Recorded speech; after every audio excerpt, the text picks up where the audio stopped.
নমস্কার, আমি পশ্চিমবঙ্গ পুলিশ ডিপার্টমেন্টে কর্মরত একজন সিভিক ভলেন্টিয়ার। আমরা কিছুদিন আগে ভোট প্রচারে দেখেছি যে আমাদের রাজ্যে হাইকোর্টের একজন অ্যাডভোকেট, শাসক দলের একজন বিধায়ক তরুণজ্যোতি তেওয়ারি, একজন ভালো অ্যাডভোকেট হাইকোর্টের। তো তিনি একটা অর্ডার কপি, যেটা সরকারি অর্ডার কপি, মানে ওয়েস্ট বেঙ্গল গভর্নমেন্টেরই একটা সাইটে দেওয়া আছে, সেই অর্ডার কপি একজন অস্থায়ী কর্মচারীকে দেখিয়ে তিনি বলছেন যে তাদেরকে কিভাবে আগের সরকার আর কি তৃণমূল পরিচালিত সরকার কিভাবে বঞ্চিত করে রেখেছে। আমি তো 35 বছর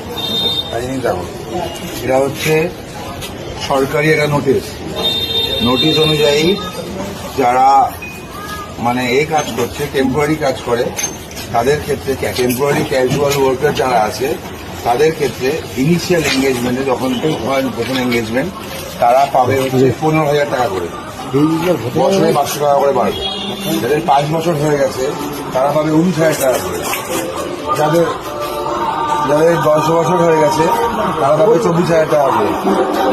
যাদের 15 বছর হয়ে গেছে তারা পাবে 30,000 টাকা করে। যাদের 20 বছর হয়ে গেছে তারা পাবে 37,000 করে। এটা হচ্ছে গ্রুপ ডি, তোমাদের গ্রুপ ডিতে চলে যায়। এই টাকাটা হচ্ছে নোটিফিকেশন ফিনান্স ডিপার্টমেন্টের আছে। পশ্চিমবঙ্গ সরকারের কোনো ক্যাজুয়াল ওয়ার্কারদের এই হিসাবে daily casual worker, contractual worker, তাদের ক্ষেত্রে এটা হচ্ছে মাইনের হিসাব। এই হিসাবে কাউকে মাইনে দেওয়া হয় না। তোমরা যে কাজটা করো তোমরা কাজ হিসাবে মাইনে পাও না। পাল্টা দাদা ভাই, এবার পাল্টালে সরকারি নোটিফিকেশন ইমপ্লিমেন্ট করা হবে, তোমাদের মাইনের ব্যবস্থা ঠিকঠাক করা হবে। এটা হলো আমাদের সিভিক ভলেন্টিয়ারদের পে স্লিপটা আপনি ভালো করে দেখুন যে আমরা অ্যাকচুয়ালি সরকারি অস্থায়ী গ্রুপ ডি কর্মী। এখানে স্পষ্ট উল্লেখ আছে group D civic volunteer, home and hill অ্যাফেয়ার্সে আছে। আর এইটা হলো সেই সরকারি নোটিফিকেশন। আপনারা দেখবেন, আপনারা এই আর কি মেমো নাম্বার দিয়ে ফাইন্যান্স ডিপার্টমেন্ট আর কি সেইটাতে গেলে, সাইডে গেলে, সরকারি সাইডে গেলে আপনি নিজেও ডাউনলোড করতে পারবেন। এই যে মেমো নাম্বার আছে এখানে, এটা দেখুন।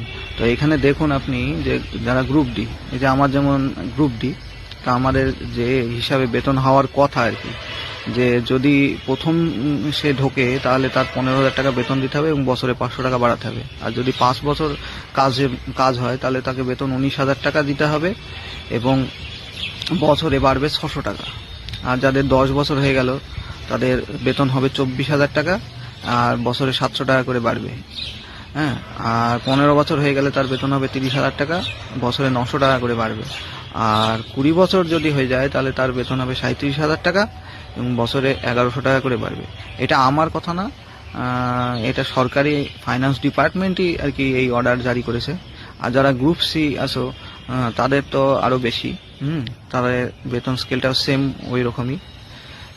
এখানে দেখুন সই স্বাক্ষর সবই আছে। এটা কোনো ফেক অর্ডার কপি না, এটা আপনি সরকারি সাইডে গিয়েও, আপনি ফাইন্যান্স ডিপার্টমেন্টের সাইডে গিয়েও আপনি ডাউনলোড করতে পারবেন, কিংবা মেমো নম্বর লিখে আপনি গুগলে সার্চ করেও ডাউনলোড করতে পারবেন।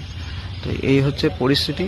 মানে আগামী দিন আমাদের খুব ভালো হবে এই আশা করছি, কারণ বিরোধী দলনেতা থাকতেও শুভেন্দু অধিকারী মহাশয় আমাদের নিয়ে অনেক ভালো বার্তা দিয়েছিলেন। এমনকি ক্যাবিনেটে আমাদেরকে স্থায়ীকরণ করার জন্য তখনকার শাসক দলকে বলেছিলেন যে আপনারা এদেরকে পার্মানেন্ট করুন, ক্ষমতায় আসলে আমাদেরকে স্থায়ীকরণ থেকে শুরু করে সমকাজে সমবেতন সবকিছুই তিনি বলেছিলেন। আশা করছি সময় লাগবে, সবকিছুই হবে আগামী দিনে।